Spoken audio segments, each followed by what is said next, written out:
The crystal glasses clinked as Amanda and I toasted to our engagement at La Belle Epoque, the restaurant where I had proposed 3 months earlier. Her emerald eyes sparkled in the candlelight, reflecting 2 years of shared dreams and promises. We had built something beautiful together, overcoming distance career challenges and family doubts. I gazed at the diamond ring on her finger, remembering how she had cried when I knelt before her. Then her phone buzzed. She checked it, her expression instantly changing to something unrecognizable. Cold and distant, she looked up and said flatly, "My ex proposed to me today, and I said yes. Before I tell you what happened next, let me know where you are watching from. Drop a comment below and subscribe to hear the whole story about how trust can shatter in seconds." I met Amanda at a Radiohead concert 3 years ago. Standing in the crowd, our eyes locked during the opening notes of Karma Police, and something just clicked. She wore a vintage band t-shirt, hair pulled back in a messy ponytail, completely different from the polished corporate women I usually dated. We talked for hours after the show at a nearby diner, discovering we both loved hiking true crime podcasts and had the same offbeat sense of humor. Our connection was immediate and intense. Within weeks, we were inseparable. Amanda was spontaneous and vivacious, bringing color into my methodical life. Where I was cautious, she was bold. Where I overthought, she followed her instincts. Together, we balanced each other perfectly. I fell hard knowing early on she was different from anyone I had ever met. On our 3rd date hiking through Cascade Falls, we got caught in a sudden downpour. While most people would complain, Amanda threw her arms wide open face toward the sky, laughing as the rain soaked us both. That moment, watching her embrace life with such joy, I knew I wanted her in my future. Our relationship progressed naturally.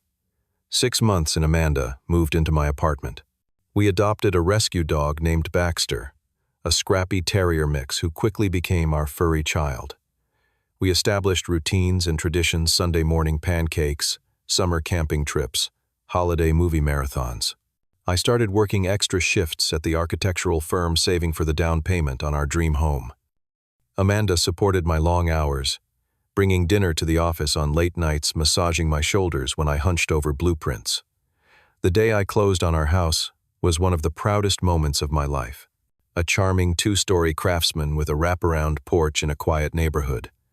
I blindfolded Amanda and drove her there, guiding her up the steps before removing the blindfold.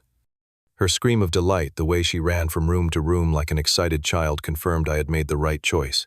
That night, sitting on the floor of our empty living room with takeout Chinese food, we planned every detail of our future home. As our 2nd anniversary approached, I knew it was time. I spent months searching for the perfect ring, eventually finding an antique emerald surrounded by tiny diamonds that matched her eyes exactly. Planning the proposal consumed me.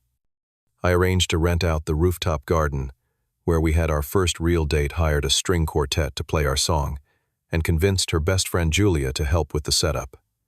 The night arrived clear and starlit. Amanda gasped when we stepped onto the rooftop, transformed with hundreds of twinkling lights and white roses. When I dropped to one knee, tears filled her eyes before I even finished my speech. Her yes was immediate, passionate, followed by kisses that tasted of champagne and happy tears. Friends appeared from hiding spots to celebrate with us, and we danced under the stars until dawn. The following months were a whirlwind of wedding planning. Amanda threw herself into every detail, creating elaborate Pinterest boards, visiting venues, and collecting bridal magazines. We secured the lakeside gardens for the following spring, paying a substantial deposit. Amanda found her dream dress, a vintage lace gown that made her look like a 1,920 seconds film star. We sent, saved the date cards, booked the caterer, and selected our wedding party. Everything seemed perfect, until it was not. The first sign came about a month after our engagement. Small changes in Amanda that nobody else would notice, but I did. She became distracted during our conversations, her mind clearly elsewhere. Her laugh seemed forced. She would stare at her phone with an expression I could not quite read, quickly putting it away when I entered the room. Initially, I dismissed my concerns as paranoia or wedding stress, but then the secretive behavior increased. Amanda started taking calls in another room, speaking in hushed tones. Several times I caught fragments "I cannot talk now," or "He does not suspect anything." When I questioned her, she would wave it off with excuses about surprising me or wedding details. Her password on her phone changed.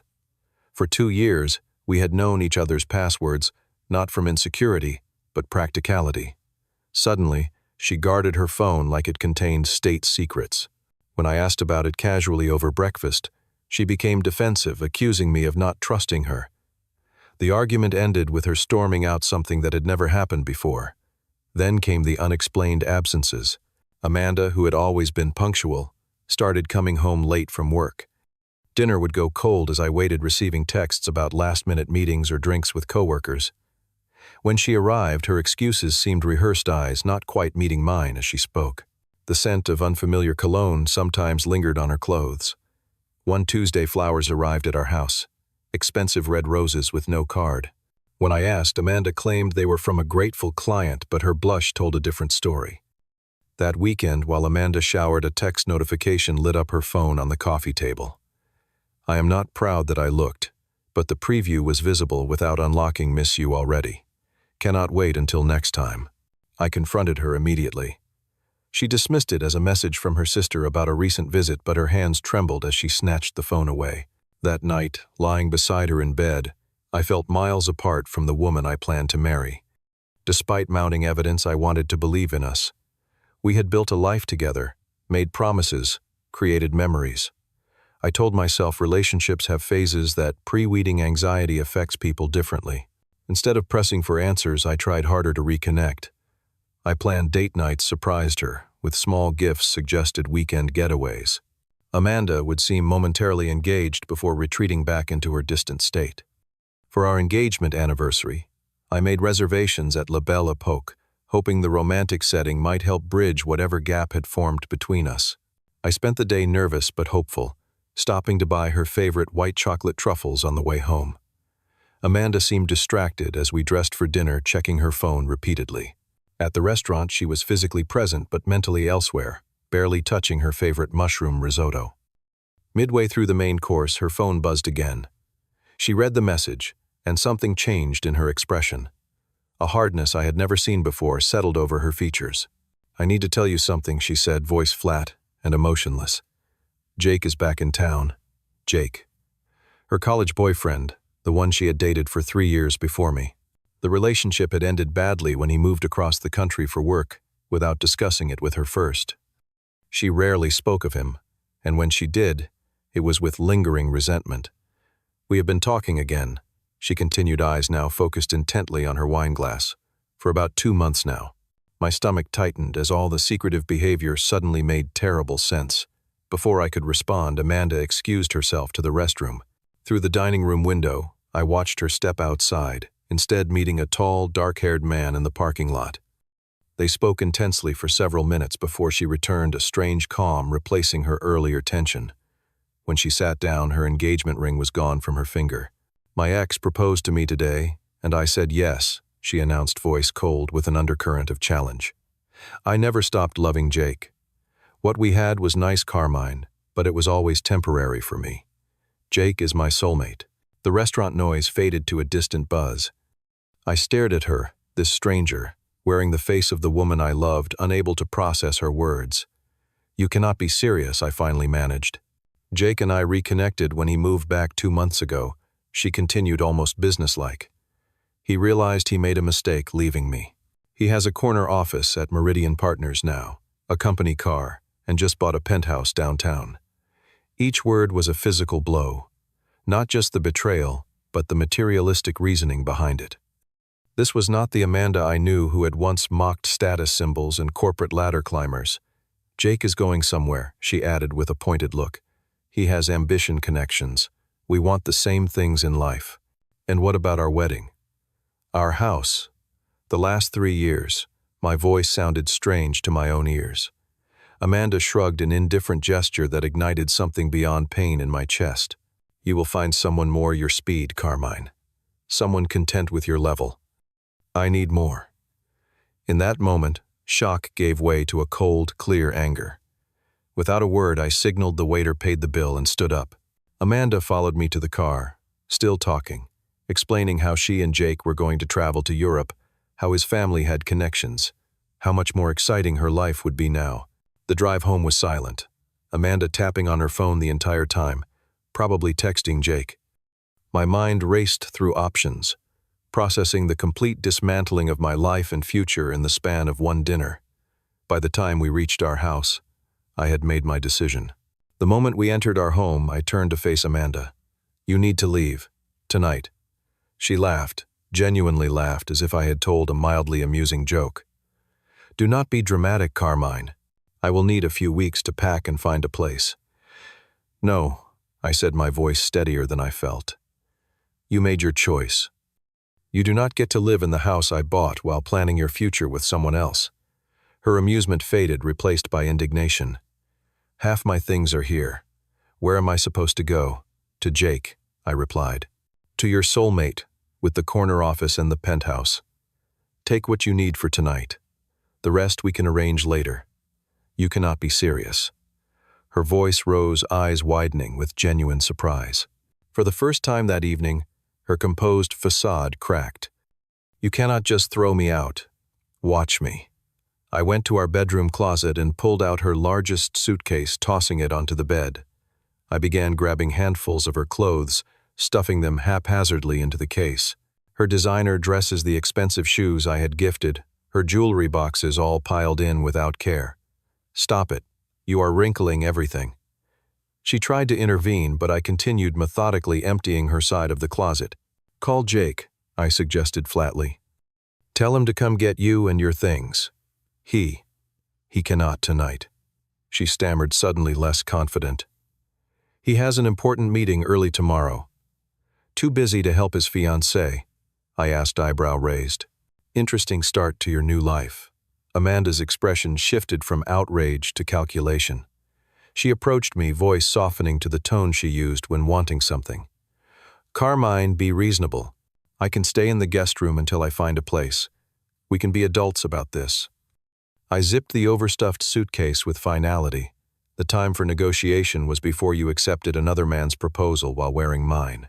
Her strategy changed again, eyes welling with tears that looked remarkably genuine. "Please, I need a little time. Just a few days. The same way you needed time to decide between us. To be honest about your feelings." I lifted the heavy suitcase off the bed, carrying it toward the front door. "You made a clear choice, Amanda. Now you get to live with it." As reality set in, Amanda's desperation became palpable. She followed me through the house, alternating between pleading and threats. "You will regret this," she hissed, as I placed the suitcase by the door. "I can make things very difficult for you. More difficult than discovering the person I plan to spend my life with has been lying to my face for months."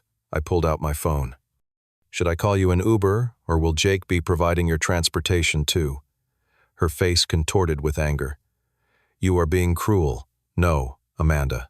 Cruel is letting someone believe they are loved while secretly planning your exit. Cruel is comparing someone unfavorably to their replacement. What I am being is decisive." She stared at me for a long moment, perhaps seeing me clearly for the first time that night. Without another word, she called an Uber, sitting stiffly on the porch steps as we waited. When the car arrived, I helped load her suitcase into the trunk, maintaining a calm exterior, despite the hurricane of emotions within. As she got into the car, Amanda looked back. "This is not over, Carmine. I will need to come back for the rest of my things. Email me when you want to arrange it," I replied. "But bring your own boxes." I watched the taillights disappear down the street before going back inside, locking the door, and finally allowing myself to feel the full weight of what had happened. Our home, once warm and full of life, felt cavernous and empty. Photos of happier times mocked me from every wall. Baxter whined at my feet, sensing the wrongness in the air. That night was the longest of my life. I sat in our living room until dawn, replaying every moment of our relationship, searching for signs I had missed. Had she ever truly loved me? Had anything been real? The questions circulated endlessly, finding no answers. The days that followed blurred together in a fog of pain and disbelief. I called in sick to work, unable to focus on architectural plans when my own foundation had been so thoroughly destroyed. Friends called concerned when Amanda's sister began spreading news of the broken engagement, painting me as controlling and her as the victim. I ignored the calls, unwilling to defend myself against lies. The second night, Amanda called 17 times.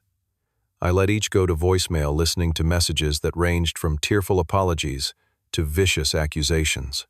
On the third day, she showed up at the house, pounding on the door, while I sat silently inside Baxter, trembling against my leg. After an hour, she left a note saying we needed to talk about dividing our things fairly.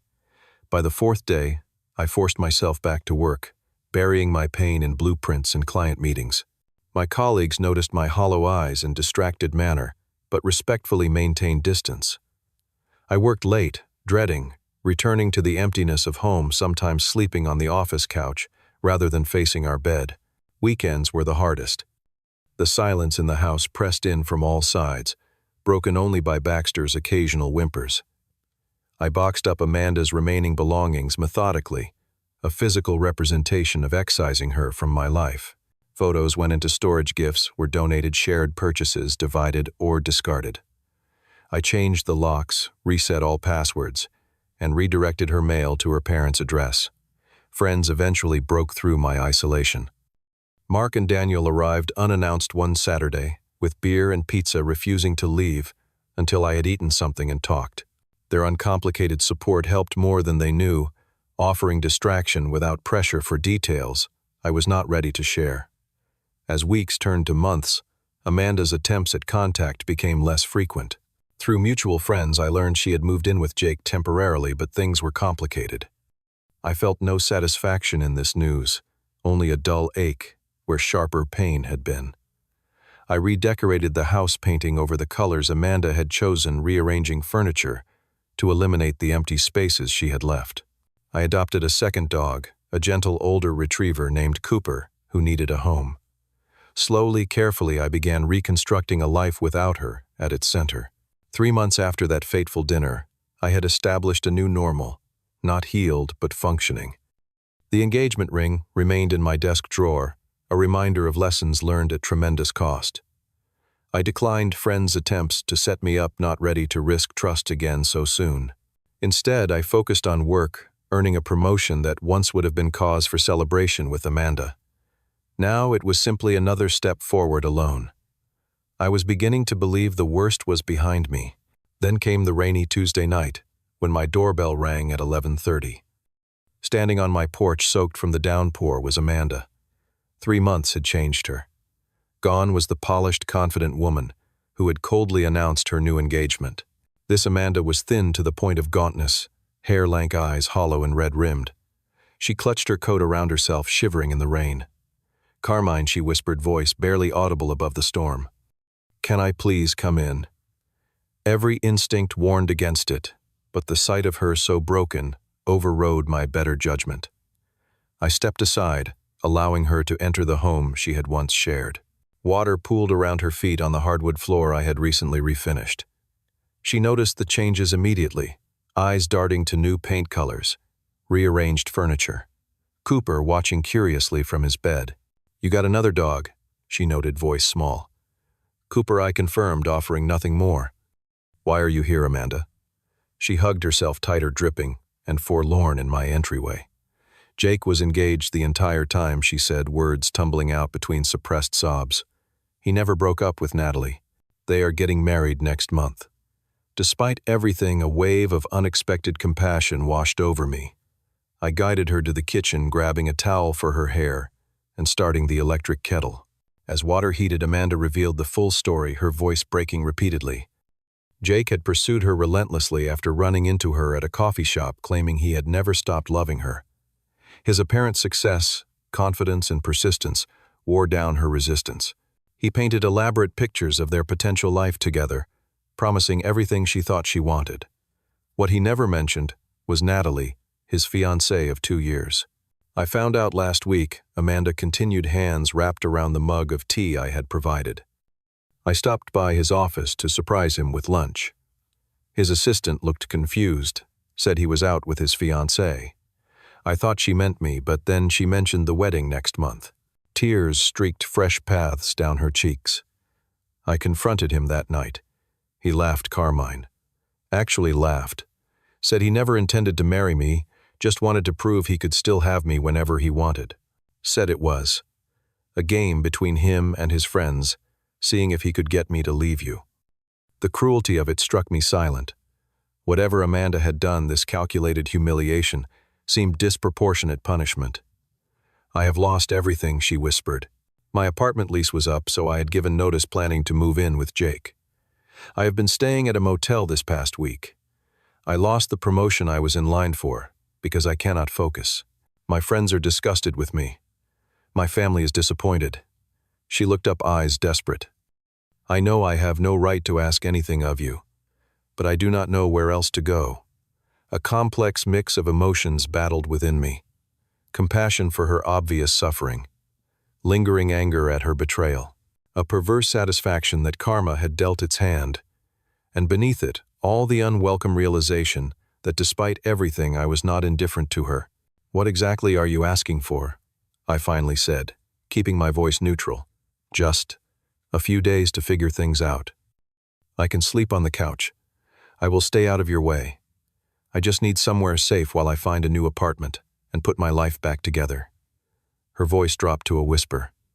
I have nowhere else to go. I studied her, searching for manipulation or deceit, finding only genuine desperation. You hurt me more than I thought possible, I said slowly. You threw away everything we built together for someone who treated you as a conquest. She flinched, accepting the truth of my words. I know. And I am so sorry, Carmine. Sorrier than I can ever express. What I did to you was unforgivable.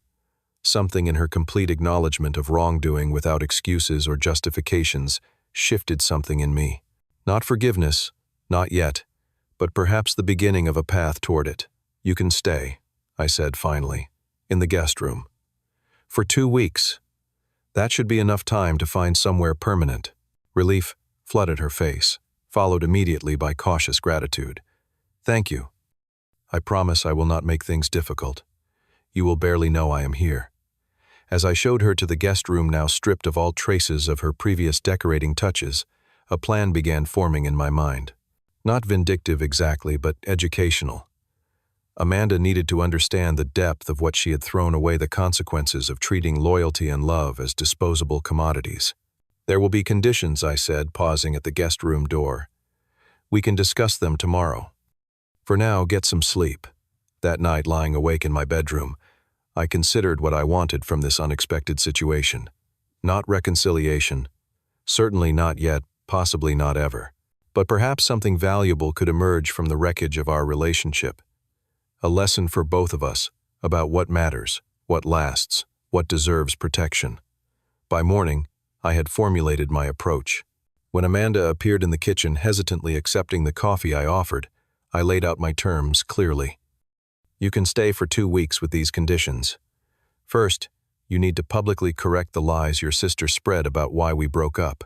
Second, you will return my grandmother's ring that you apparently kept despite accepting another proposal. Amanda nodded quickly, pulling a chain from beneath her shirt where the ring had been hanging. I never gave it back because deep down, I never truly wanted to let go, she admitted, placing it on the counter between us. Third, I continued, this is not a reconciliation. We are not picking up where we left off. If you want to rebuild any kind of trust, you need to demonstrate that you understand what you destroyed. How, she asked softly. By respecting boundaries. By being honest even when it is uncomfortable. By demonstrating through actions, not words, that you understand the value of commitment.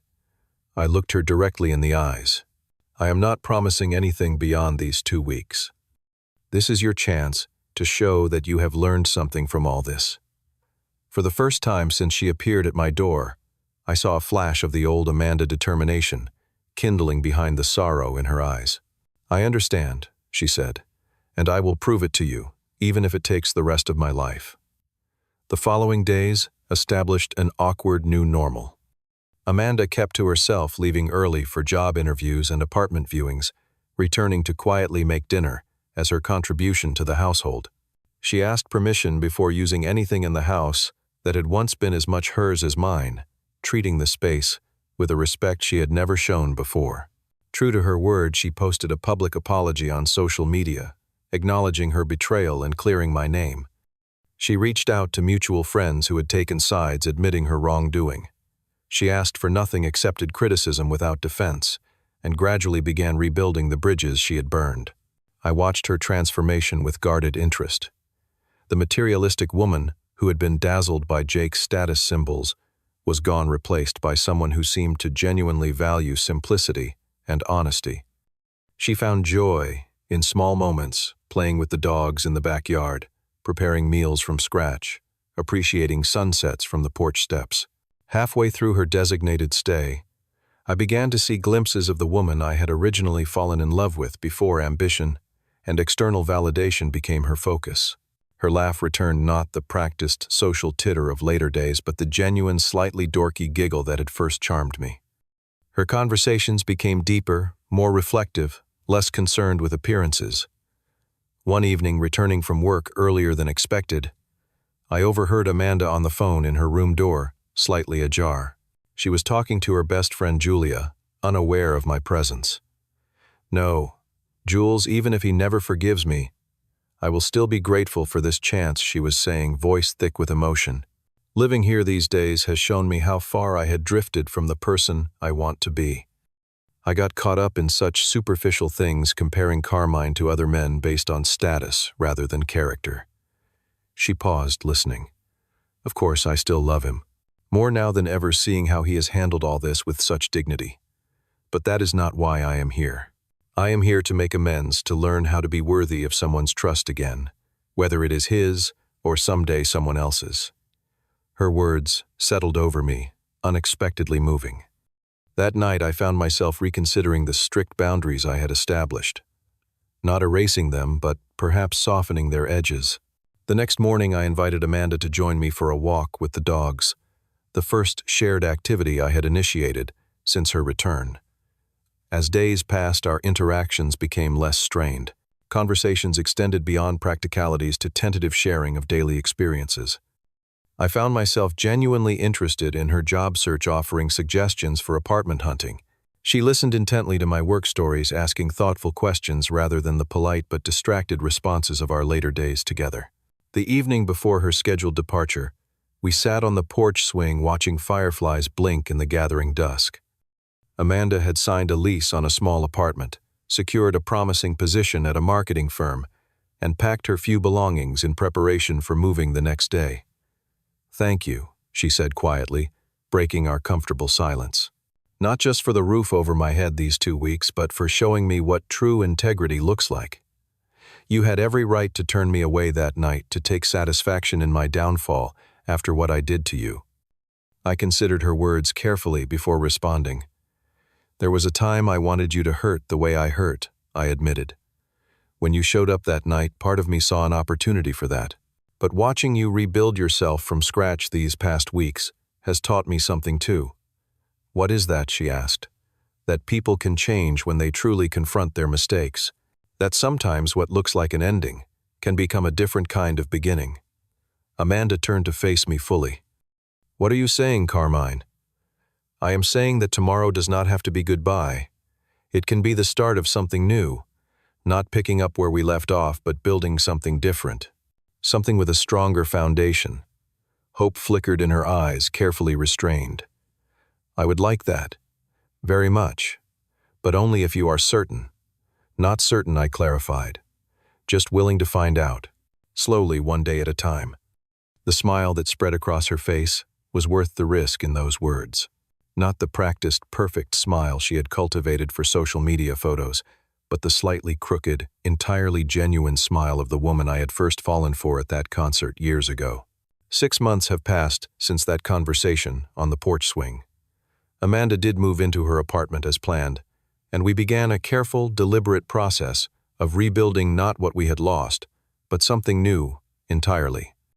The early days were awkward and uncertain. We started with coffee meetings in neutral locations, progressing gradually to dinner dates and movie nights. Each step forward was discussed openly, nothing taken for granted. We talked more honestly than we ever had during our first relationship about expectations, fears, and the painful lessons we had both learned. I witnessed Amanda's continued transformation, now clearly motivated by genuine growth rather than winning me back. She thrived in her new job, making friends who knew nothing of our complicated past. She volunteered at an animal shelter, finding purpose in helping creatures as lost as she had once been. Most importantly, she developed a self-awareness that had been lacking before recognizing when old patterns of thinking tried to reassert themselves. For my part, I learned to balance caution with openness, protection with vulnerability. The anger that had initially consumed me gradually dissolved, replaced not by blind trust, but by informed hope. I discovered that true strength lies not in emotional walls, but in the courage to risk pain for potential joy. 3 months into our new beginning, Amanda told me something that crystallized how much she had changed. "If this does not work between us," she said, "I want you to know that I will still be grateful for the chance to try. The person I am becoming through this process is someone I can finally respect, regardless of the outcome." That statement, more than any grand gesture or promise, showed me she was healing in the right ways for the right reasons. She was no longer defining her worth through others' validation, including mine. Last month, Amanda moved back into the house, this time into the master bedroom with me. The decision came after extensive conversation and careful consideration. Her apartment lease remains active for another 2 months, a safety net for both of us that neither expects to need. Our relationship now bears little resemblance to its former incarnation. Where once we avoided difficult topics to maintain surface harmony, we now face challenges directly. Where once we made assumptions about each other's happiness, we now ask and listen. The foundation is stronger because it has been deliberately constructed rather than haphazardly formed. The engagement ring remains in my desk drawer. Neither of us has mentioned it, understanding that some steps cannot be rushed, some trust must be rebuilt brick by brick. But yesterday, passing a jewelry store window, Amanda paused, not to look at diamonds, but to squeeze my hand and whisper, "Whenever you are ready, if you ever are again, know that my answer will be yes. And this time I will mean it forever. I cannot predict the future of our relationship. I cannot guarantee we will overcome every obstacle or heal every scar. What I can say with certainty is that we are both better people for having broken and rebuilt ourselves and each other. Sometimes the deepest scars lead to the most profound healing, and what feels like the end of everything can actually be the beginning of something far more genuine and resilient. The question is, are you brave enough to rebuild after everything falls apart? Have you ever had to start over completely with someone? Comment below and share your story. If this resonated with you, please like and subscribe to hear more stories about second chances and hard-earned wisdom. Thank you for listening, and remember that sometimes what breaks us becomes the foundation for something stronger than we ever imagined possible.